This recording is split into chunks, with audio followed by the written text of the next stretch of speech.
আমি তৈরি করে ফেলেছি একটি ওয়্যারলেস পাওয়ার ট্রান্সফার সিস্টেম। এই ডিভাইসটার মাধ্যমে বিদ্যুৎকে খুব সহজে এক জায়গা থেকে আরেক জায়গায় ওয়্যারলেসলি ট্রান্সফার করতে পারবো।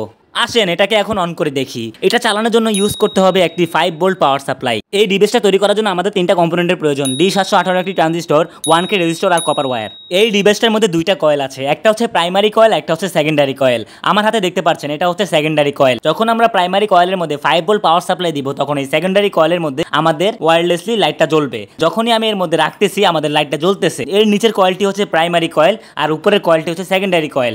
যখনই আমি সেকেন্ডারি কয়েলকে কাছাকাছি নিচ্ছি তখন আমাদের লাইটটা জ্বলতেছে, ওয়্যারলেসলি পাওয়ার এখানে ট্রান্সফার হচ্ছে। এই ডিভাইসটা কাজ করতেছে সম্পূর্ণ ইলেকট্রোম্যাগনেটিক ইন্ডাকশনের উপরে। যখন কোনো কয়েলের মধ্যে দিয়ে আমরা এসি কারেন্টকে ফ্লো করাই, তখন সেই কয়েলের আশপাশে তৈরি হয় চেঞ্জিং ম্যাগনেটিক ফিল্ড। এই চেঞ্জিং ম্যাগনেটিক ফিল্ডের ভিতরে যখন আমরা কোনো সেকেন্ডারি কয়েলকে নিয়ে আসি, তখন সেই সেকেন্ডারি কয়েলের মধ্যে ওয়্যারলেসলি পাওয়ার ট্রান্সফার হয়ে যায়।